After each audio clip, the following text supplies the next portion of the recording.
ദേശീയപാത 544 ഗതാഗത കുരുക്കിനും അശാസ്ത്രീയമായ നിർമ്മാണത്തിനുമെതിരെ ചാലക്കുടിയിൽ MLAയുടെ നേതൃത്വത്തിൽ ഇന്ന് പ്രതിഷേധം നടന്നു. ചാലക്കുടി MLA സനീഷ് കുമാർ ജോസഫാണ് റോഡിന്റെ സൈഡിലിരുന്ന് പ്രവർത്തകരുമായി പ്രതിഷേധിച്ചത്. ലിഷോയ് സമരത്തെക്കുറിച്ച് റിപ്പോർട്ട് ചെയ്യാം.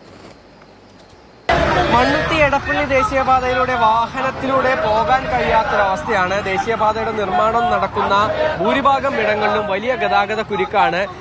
എയർപോർട്ടിലേക്ക് ഉൾപ്പെടെ പോകുന്ന പല ആളുകൾക്കും ഫ്ലൈറ്റ് ലഭിക്കാത്തൊരു സ്ഥിതിവിശേഷം പോലും ഉണ്ടാകുന്നു. കാരണം മറ്റൊന്നുമല്ല, ഇവിടെ അശാസ്ത്രീയമായ നിർമ്മാണം, അതിനോടൊപ്പം തന്നെ കൃത്യമായി വാഹനങ്ങൾ വഴിതിരിച്ചുവിടാനുള്ള ഒരു സംവിധാനമില്ല എന്നിങ്ങനെ വളരെ ഗുരുതരമായ പ്രശ്നങ്ങളാണ് ദേശീയപാതയെ സംബന്ധിച്ചിടത്തോളം ഉള്ളത്. അതിൽ പ്രതിഷേധിച്ചുകൊണ്ട് ഇപ്പോൾ ചാലക്കുടി MLA രംഗത്ത് വന്നിരിക്കുകയാണ്. നേരത്തെ കുറച്ച് ദിവസങ്ങൾക്ക് മുൻപ് ഈ ദേശീയപാത നിർമ്മാണത്തിലെ അപാകതകൾ ചൂണ്ടിക്കാണിച്ചുകൊണ്ട് ചാലക്കുടിയിലെ MLAയും MPയും ഉപവാസ സമരം നടത്തിയിരുന്നു. ഇന്നിപ്പോൾ മുരിങ്ങൂരിലാണ് ചാലക്കുടി MLA സനീഷ് കുമാർ ജോസഫിന്റെ നേതൃത്വത്തിൽ പ്രതിഷേധ സമരം നടക്കുന്നത്.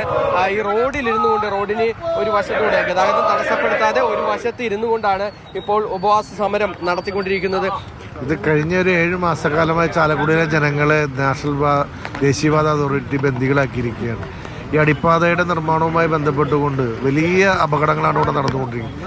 മണിക്കൂറുകൾ നീണ്ടു നിൽക്കുന്ന ഗതാഗത കുരുക്കാണ്.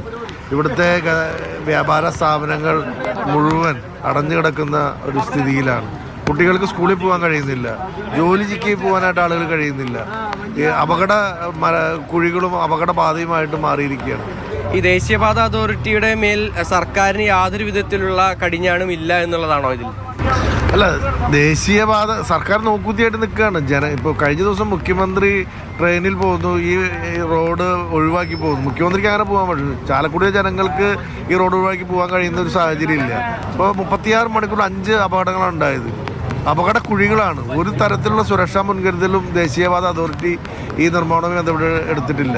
വലിയ പ്രതിഷേധങ്ങൾ ഇനിയും ചാലക്കുടിയിൽ വരും. കാരണം മറ്റൊന്നുമല്ല, ജനങ്ങൾ അത്രത്തോളം ബുദ്ധിമുട്ടിലാണ്. ആ ഒരു ബുദ്ധിമുട്ട് കണ്ടില്ലെന്ന് നടിക്കാൻ ജനപ്രതിനിധികൾക്ക് കഴിയില്ല. അതുകൊണ്ട് തന്നെ ഇത്തരം പ്രതിഷേധങ്ങളുമായി ഇനിയും മുന്നോട്ട് പോകുമെന്നുള്ളത് തന്നെയാണ് ചാലക്കുടി MLA വ്യക്തമാക്കുന്നത്. സുജി പട്ടാമിക്കൊപ്പം MS ലിഷോയ്, മാതൃഭൂമി ന്യൂസ്, തൃശൂർ.